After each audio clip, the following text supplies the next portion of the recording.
next, and we'll do it that way. So, your first comedian on the list coming up. Give it up for Jessa Blake!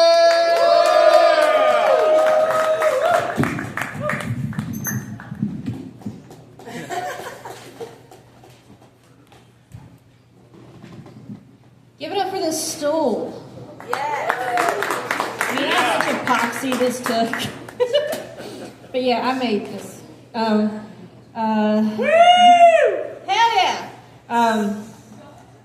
But Valentine's Day was not too long ago, and my boyfriend, a couple weeks beforehand, he was like, I noticed you don't own any real jewelry. I was like, well, like, you can touch it, like, but like, it's not like real. He goes, do you own any real jewelry? I was like, well, I have 2 real rings that were my great-grandma's, but they don't come out. But yeah, that's all I own. He goes, we're going to fix that.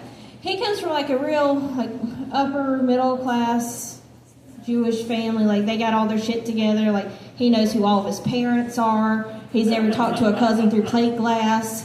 The IRS has never SWAT teamed his house. Like if a car breaks down, like they fix it. Like it don't just get repossessed. Like all of the cars in their driveway run. Like it's weird to me. Like I'm like I feel like they're disrespecting my culture. But he got me this necklace and this ring for Valentine's Day, and I was blown away because I've never had a man that buy me jewelry besides an engagement ring once. And having jewelry that doesn't require paperwork is just like free. It's like, oh, it's shiny and I don't have a chore later. Like I don't have to like go to the courthouse. Have y'all ever like divorced a man? Have you seen the return fees on these motherfuckers? Like I tried to argue that it was damaged goods when I got it, but the judge did not like that. I posted a picture of it, and you know, a catty bitch from high school that's still on Facebook that I forgot to kill off was like, it looks kind of small, don't you think? Where's the one you got from your man? Where's that at? Baby daddy number 1, 2, or 3 ever give you one? Why are you ever here hating on me? I was like, the most romantic gesture she's ever gotten is paternity test, so I'm not really going to take that too seriously. But like dating a man in a different tax bracket from you is just odd sometimes because like I grew up on a farm, very, very poor.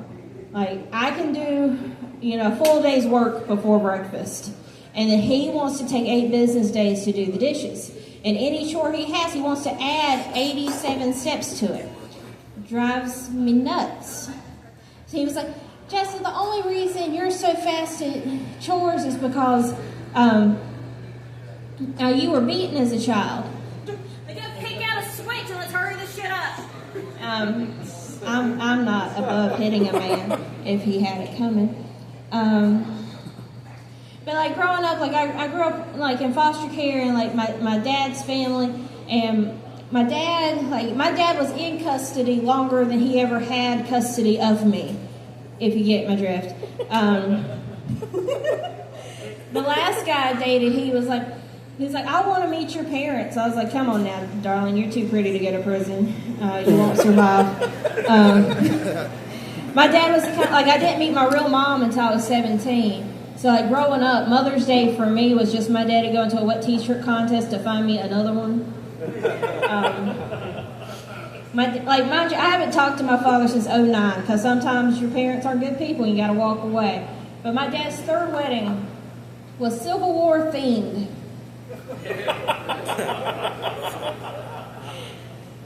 It was a BYOB event. And you had to RSVP to his email address, which was trbnasty@yahoo.com. And my dad was, I mean, you know, not everybody's a good person. My dad was a Civil War reenactor. If you don't know what that is, it's like LARPing but racist. And I was there. I was 16 years old. I had on my goth girl boots. You know, I had on a Marilyn Manson t-shirt, a fuck you on my face, reading the Anne Rice book, you know, as teenage girls do. And Stonewall Jackson comes over to me. He goes, you know why I do this? You know why your daddy does this? It's for our heritage and our freedom and yeehaw and what have you. Mind you, I'm 16. I make solid eye contact with the man. I was like, or, sir, and I shut my book.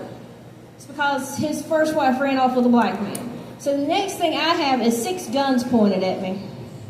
He goes, what are you going to do now, you little smart ass? I was like, well, I want to grab the keys to that rig over there. I want to drive home because it's going to take you 20 minutes to load those bastards. And but, I mean, I'm not afraid of being shot. Like, I was shot the year before this happened. Like, my grandpa Butch. Have you ever seen the movie Monty Python and the Holy Grail? Well, my grandpa, that was his favorite movie. And his favorite flavor was methamphetamines. So he was getting high in the living room. I'm 13. I'm naive. I don't know what he's doing. I just know he's doing weird grandpa shit. So he's getting high in the living room. He runs out the door, catches a rabbit outside. I grew up in the woods. I mean, you can tell I sound like I was raised by the Castle Hee-Haw. And he catches a rabbit, brings it in the hamper, throws it in the oven. 13-year-old me opens up the oven door, and I take it out and I throw it out the back door. I turn around, he's got a revolver in his hand. Oh shit, Butch, where did this come from? Put it back. He lets one go, and I have my hands up, and he catches me right here. I go to my dad, like, hey, TR, I need to go to the hospital. I need an adult. Butch shot me. He goes, Butch didn't shoot you. I goes, yes, he did. I'm bleeding currently. And he goes, he opens up his bedroom door just enough to give me Neosporin and a gauze pad and tells me to walk it off. That's why a motherfucker can't tell me a goddamn thing. I walked off a gunshot wound. All right, I'm going to give this back to Jeremy before he body slams me. Here we go. Yes, a Blake, everybody! All right, y'all get up for your next comedian.